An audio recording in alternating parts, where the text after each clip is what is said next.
We're gonna ask and that period will be recorded, just so you all know. And then after that, we will ask people to leave except for the students and the recent graduates. And then at that point, our alum, Dayna, will have a time for informal questions and answer with our GSO students and our recent graduates. So, and also that will be, and I just say, I'm here welcoming you on the part of our committee. So we have two students involved, Sarah Nickford and Diana Fontaine, and they will be the moderators for the informal session. And then also on our committee is David Smith, who in a minute will introduce our speaker. He's our Associate Dean for Academic Affairs, and Meredith Clark, who works with David, and Peter Hanlon and myself, who are from the Office of Marine Programs, and I'm the Alumni Coordinator. So welcome, and we're looking forward to our hearing from Dayna. And David, I'm going to turn this over to you right now. Okay, thanks, Veronica. Well, it's a real pleasure to see Dayna again. Dayna was well known to us. She did her undergraduate degree at URI and well known to the campus there, working in Tatiana's lab, I believe. It's actually resulted in co-authoring a paper there, which was quite nice. Dayna left URI, as I recall, for a year to do some teaching and then came right back to us to do the MO program. And it was a real pleasure to have her back, and she did quite well in our program. And now I'm very interested to see what she's done with that. So welcome back, Dayna. Thank you very much. All right, are we ready to get started? Veronica, I believe you're on mute.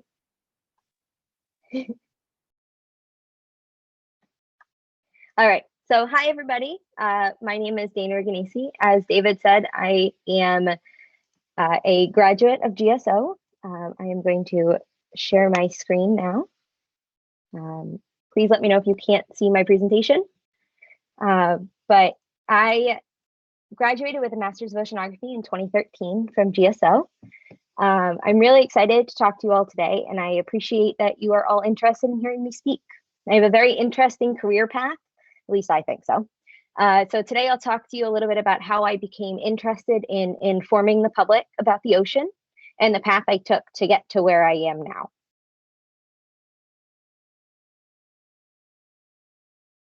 My story really starts before I was a grad student at GSO.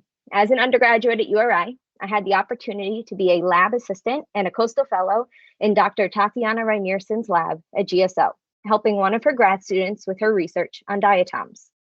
At the end of the fellowship, I had to present my research during a poster presentation. It was a big event. Professors came, students came, and parents and families were welcome. I was trying to explain to my parents what my research was about, and they gave me that nod and smile look. I'm sure you've all seen it. It was at that point that I realized that I really wanted to be able to take the science and explain it so that my parents, my grandparents, and the general public non-scientists could really understand it. If we can't explain our work and why the ocean is so important in ways that others can understand, then how are we ever going to get someone else to care about it like we do? During my senior year of undergrad, I knew I wanted to continue to learn about what I wanted to do with that knowledge. I just wasn't sure yet.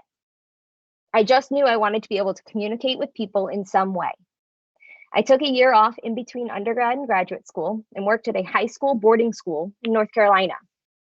While there, I was able to develop and teach a marine biology curriculum to the high school students. It was really fun. I was able to get students interested in all the great and weird things about the ocean. This was a one-year fellowship, so I still needed to figure out what I wanted to do after. I knew I wanted to go to grad school, but really the only thing I wanted to learn about was the ocean. And as much as I liked teaching and wanting to communicate, I didn't want a teaching degree, and I wanted to be able to communicate science. I found a great program back at URI at GSO, where I spent so much of my undergrad time, the Masters of Oceanography.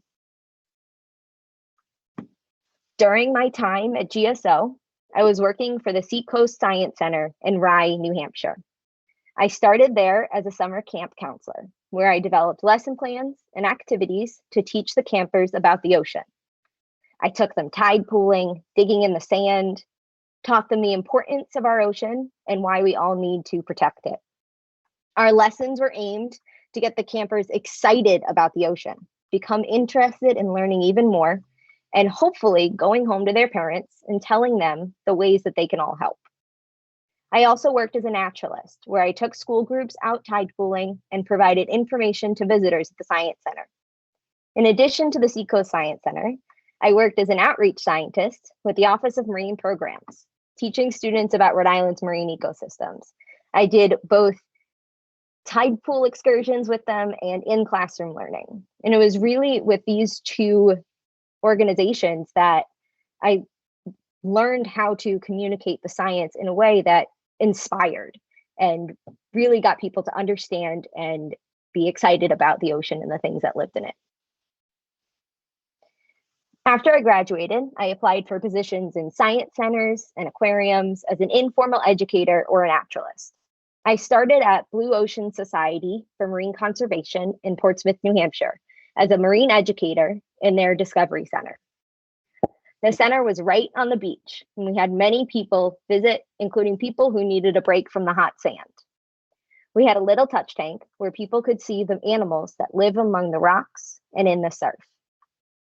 Blue Ocean Society leads beach cleanups throughout New Hampshire, Maine, and Massachusetts. They also conduct whale research aboard whale watch vessels in New Hampshire. If you've ever been on a whale watch vessel out of Hampton Beach or Rye, New Hampshire, I'm sure you've had a Blue Ocean Society intern on your boat. At the Discovery Center, we not only informed visitors about the tide pool animals, but also taught about the whales that could be found in New England and about marine debris. Working in the Discovery Center, I realized it's not only important to be able to verbally communicate with the public, but it's also helpful to provide visuals to get your point across. The first exhibit I designed was of the intertidal zones and was with a poster board and colored pencils. I have an image of it on the slide here. It's a little rough, but again, it was with poster board and colored pencils. Now, New England is a great place for marine research, education, marine nonprofits, and education discovery centers, but most of those places are seasonal. I couldn't attach my career to only seasonal work. After a summer at Blue Ocean Society, I interviewed to be an unpaid education intern at NOAA's Office of National Marine Sanctuaries in Silver Spring, Maryland. I figured getting my foot in the door at NOAA was a great way to keep my career moving forward. And I was right. I started as an education intern in December of 2014. After a few months, I was offered a full-time position as a contractor to support NOAA. I am an employee of the National Marine Sanctuary Foundation in support of NOAA's Office of National Marine Sanctuaries. When it comes to the federal government, there are more contractors than feds. My position title has changed a few times since I've been there, from outreach specialist to the national outreach coordinator to what I am now, the national interpretation coordinator. I'll get back to what I do in a second.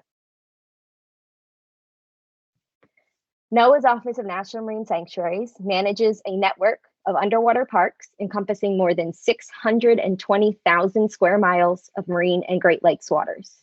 The closest one to you all is off the coast of Massachusetts, called Stellwagen Bank National Marine Sanctuary. This network includes a system of 14 national marine sanctuaries and 2 marine national monuments, ranging from the Great Lakes all the way down to American Samoa. Sanctuaries are a type of marine protected area, but like an underwater park, sanctuaries allow for multiple uses while balancing resource protection and research and monitoring with the incredible recreation that you can do there. There are offices located near each of our sites, but like I said before, I work in Silver Spring, Maryland, and that is our headquarters office. The National Marine Sanctuary Foundation is the nonprofit partner to NOAA's Office of National Marine Sanctuaries. I wear many hats in my position, and a lot of us do. As with any company or organization, it's important to make sure that all communication materials look and sound similar. So our audience can look at a document, a brochure, an exhibit, and know that we are all part of one system. Anything you see that comes out from Target all has red text and a bullseye on it. Anything that comes out from Coke is red. Communications, branding is all very important. For one piece of my job, I am responsible for reviewing products that come out from all of our sites to make sure they meet our branding and communications guidelines. I also ensure that all of our products and materials are accessible, whether it be for a screen reader to read a document for someone, ensuring that we are not using colors that are difficult for someone with color blindness to interpret, or making sure font sizes and styles are easy to read. I also develop outreach and communications materials, such as our yearly Earth is Blue magazine, which is on the right-hand side of the screen. With this position, I get to reach people across the country and even the world, not just those that are standing in front of me at a Science Center touch tank. I always get to find new and innovative ways to get our messages across. Not only do I work with print and digital materials, but I also go to trade shows around the country, such as marine recreation trade shows like diving, boating, fishing, other outdoor activities, museum conferences, aquarium and zoo conferences, and education conferences. We set up a booth and inform people about the national marine sanctuaries that are in their backyards and the great recreation you can do there and the beautiful things you can see, the animals, the shipwrecks, the amazing things that you can, like snorkeling and diving. It's all, we try and teach people everything that you can do in a sanctuary. My recent position title change added being the lead of our 10 sanctuary visitor centers and exhibits, signs, and kiosks around the country to my portfolio. I work with our sites to update existing visitor centers and help design new visitor centers. Everything designed for our facilities must be accessible and follow the guidelines of the Americans with Disabilities Act. I also help design exhibit signs for placement around the country. We partner with the National Park Service, state parks, and other organizations to place the exhibits on their properties. With this work, I travel to our sites to visit our centers and exhibit locations and work with the staff to determine best ways to update the content and the exhibits. Most recently, before COVID, my team and I designed a new visitor center in Hawaii. It was actually opened January of last year. So we came home from Hawaii and everything shut down. Our new visitor center is in Lihue, Hawaii, on the island of Kauai. You can visit the underwater world of Hawaiian Islands National Marine Sanctuary and Papahanaumokuakea Marine National Monument in the northwestern Hawaiian Islands through exhibits, videos, interactive displays, and hands-on activities. This was a really amazing experience. We started with an empty storefront and turned it into an exciting, informative discovery center. All of our visitor centers are free to the public, and you can learn about our sanctuaries, the habitats, marine life, and shipwrecks they protect, the great activities you can do, and the amazing wildlife and historical artifacts you can see in them. I am currently working with our teams on a complete redesign of a visitor center in Key West, Florida, which highlights Florida Keys National Marine Sanctuary, and designing a new visitor center in Provincetown, Massachusetts, focusing on Stellwagen Bank National Marine Sanctuary.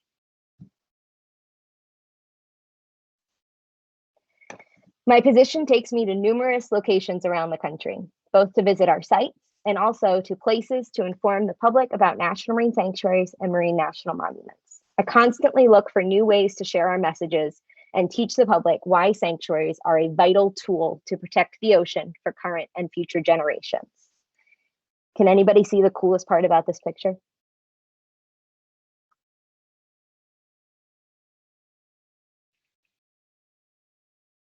I'll give you a hint. It's something that looks like a rock. Yep. This is green sea turtles in Hawaii. They all look like rocks right in front of that seawall. Thank you all for your time today. I really appreciate you being interested in hearing from me. Feel free to contact me at the email address shown here if you think of any questions in the future or just want to chat with me. Like I said, I have a very interesting career path, but I love what I do. And I think it is very important that we all learn how to communicate what we do in an effective way to the public, because again, if they don't understand it, how can they care about it? Thank you. Oh, thank you so much, Dayna. That was fascinating. Sounds like it obviously comes through that you love your job, and it sounds like a great job to have. Thank you so much. Thank you. So if we got questions for Dayna, please put them in the chat or just go ahead and speak up. I had a question. Thanks. Yeah, It sure. was cool to hear like your path. You brought up accessibility a few times and how that seems like it's a pretty big part of your job. I was wondering if you could talk a little bit about like when you first started to like work with that and anything that like surprised you or things that we could look out for now to like learn about and start doing in our work. Yeah, absolutely. So there's two answers because there's a thing that surprised me and then what you all can do. And so the thing that surprised me was how, if you don't bring it to somebody's attention, that people just don't think about it. And so I have made sure that whenever I get a document, you know, it's the first thing that I look for. Is your text the right size? Is it the right font? Are your colors good? All that kind of stuff. And, you know, it's one of those things that if you don't need certain accommodations, most people don't think about them at the forefront. And so I've been trying to change that culture in our office. And so for the second question of things that would be helpful for you all, when I was in grad school, and I see this a lot from our scientists now, you never learn about the different colors for your graphs. And so there are certain colors to use in graphs and maps that are good for different color blindness issues, and some that are not good for color blindness issues. And so a lot of the times, you know, you use red and green, and if certain color blindness, you can't tell those differences. So it's one of those things that's really great for you all to start now and looking at color options or patterning. You know, if you don't want to just use color to highlight what you're trying to get across. And the other thing that I don't know if any of you have completed any papers and submitted any papers, something that we do a lot of is make sure there are alternate text descriptions for all of our images and our graphs when they go out. Any document that goes online has to be accessible. And so it's definitely important to make your descriptions for your images and your graphs, and so that no matter what, if somebody can't physically read what they're looking at, the screen reader can tell them what is on the screen. And I'm happy to, if you want to email me, I'm happy to give you a little bit more on that as well. Thank you. And Dan, I just want you to know that Meredith Clark just chimed in that saying David is very much aware of the color blindness accommodations, and that's a great point to make. Yeah, and there are some really great resources out there, especially, and we've been sending them to our scientists lately. And you know, it gives you a whole bunch of different color codes that are appropriate to use for color blindness issues. Dayna, I'll jump in with a question. You have an awesome job, so congratulations on that. But I'm curious, because a lot of the work that you do, right, is in-person based. And so with COVID, obviously everything got upended. So I wonder if you wouldn't mind talking about like how you changed what you do during this period, and then how some of those changes might be used in the future. Yeah, absolutely. So some of my, like you said, some of my job is in person, the trade shows and going out to visit our facilities. But so what I've been doing right now is we've been working really hard on our redesigns. And for that, I don't need to be in person. I have about 6 hours of video calls a day. And so we talk to people all over the country all the time. We are working on like I said, redesigning our Florida Keys Center. We're also working on redesigning our Hawaii Visitor Center on Maui. And so we're just this was a great time to update those facilities that haven't been updated in a while, may not be as accessible as they should be. And because they're still closed due to COVID, it's a great time to get in there and, you know, repaint if we need to and update those kinds of things. So it's been really great. The other thing we've been doing, so we put out a yearly magazine called the Earth is Blue magazine. And last year, because nobody was in the office, and probably this year as well, we're not actually printing it. So we've been putting it as a great web presence. And it was always on the web, but just even stronger web presence right now. And so we're doing a lot more things that are web-based rather than print-based. And so, you know, any of our materials, we're trying to get them a little bit more interactive on the web than just a, you know, document PDF kind of thing. We're also doing virtual reality. And so we created lesson plans that go along with 360 videos. And so we're just kind of getting them out, doing a lot of distance learning. So it's been a lot of fun. Meredith, your question on closed captioning, we are doing everything we possibly can. All of our videos are closed captioned that go on the website. I am also working with somebody to make sure that all of our videos have audio descriptions as well. And so if we are, for social media, a lot of videos are just text on screen because that's what people watch on social media. And so a screen reader can't read text on a video screen.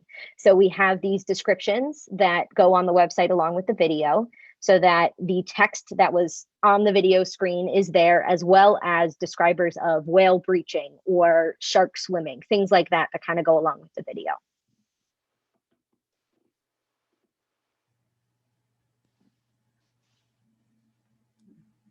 So Dayna, I have a question for you.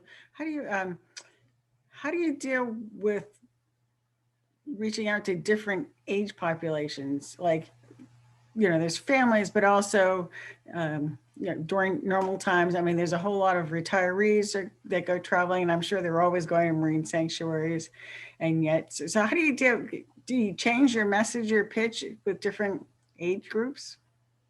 So you don't necessarily change the message, but you change how you talk about it. And so, you know, so there's a couple of ways to answer that. For right now, we have educators at every single site, and they have a partnership of schools that they work with. And so they are reaching out to them to get out our curriculums, our virtual learning opportunities, our webinars, and all of those kinds of things. When we're in person, we have our visitor centers. We're also in a lot of our locations, we have spoken with a lot of the recreation tour groups, like fishing guides, diving guides, snorkels, all that kind of stuff. And so they know about sanctuaries. And we do what we can. Our locations are enormous. You know, Monterey Bay, our Monterey Bay National Marine Sanctuary spans from just south of San Francisco all the way to Big Sur. Channel Islands National Marine Sanctuary encompasses all of the Channel Islands. So our sanctuaries are very large, and there's no gates like at a national park. So it's very difficult to get what we do across to people if they don't come to us and come to our visitor centers. And so we try whatever we can to partner with different people to get our messages out there. And, you know, like I said, our messages don't necessarily change for the different age groups, but how we talk about them do. So for, you know, talking to any elderly, you know, we want to protect these places for your grandchildren. And for the kids, it's, well, you see this really amazing whale here. We're protecting it so that you can keep seeing it with your family. And so, you know, we talk about the same thing, just in a different way. So it hopefully resonates with that audience. And that's really, you know, that's something that's very important for everyone, is you have to talk to your audience. You can't just talk and not know who you're talking to, because if you don't know who you're talking to, then you won't know the right things to say. Talking to a 5-year-old is a lot different than talking to you all. And so it's really important that you always change your communication to suit your audience. And sometimes it changes your methods as well. You know, you can't give a child a document and say, here's something fun to, you know, read. You got to give a kid give them an orca and say, hey, tell me about this little whale, you know? So it changes how you do things. Everything you do in communicate has to be about your audience. And you're only effective if you're talking to your audience. Oh, thanks. I think that's wise words for wherever you're communicating, you know, whether it's like this or just if you're talking about your paper for your research. So very Absolutely. Thank you. That's great. So do we have any more questions for Dayna before we close off to our to our informal question and answer with the students. Any last questions for Dayna? Oh, no, I just wanted to say, hey, Dayna, it's Meredith. Thank you for the talk. This was absolutely fantastic. And I do think that there is a lot of applicability across the aisles when it comes to communication. And I did have one last question. Have you actually talked with, you know, people throughout URI other than, you know, just folks at GSO? Have you been, you know, for example, in contact with Sunshine Menezes when it comes to science communication in regard to the Metcalf Institute? I have not since I've been down here, but it would be really great to start that. I know somebody who is a grad student at URI right now that I believe was doing things with the Metcalf Institute. But other than that, I have not. It would be great to do that though. Well, I'll sign off, but I would definitely encourage you to do so. And thank you so much for today's talk. I found it absolutely amazing and wonderfully informative. So thank you very, very much. Thank you. I appreciate it. We miss you around the campus. I miss being there too. Yeah. Well, I'm sure you have a nice view where you are. No. All right. Well, right. So maybe not so much, but well, I'll send you a picture of my view. All right. That would be perfect. Thank you. Dayna, thank you. And thank you, Bye. Veronica, and everyone on the committee for arranging for this. I'm going to sign off then. Okay. Well, thanks so much, Dayna. And I think you've also been a good advertiser for the MO program too, like the things that you can do with it. So I'm gonna actually, I think I'm gonna stop the recording right now.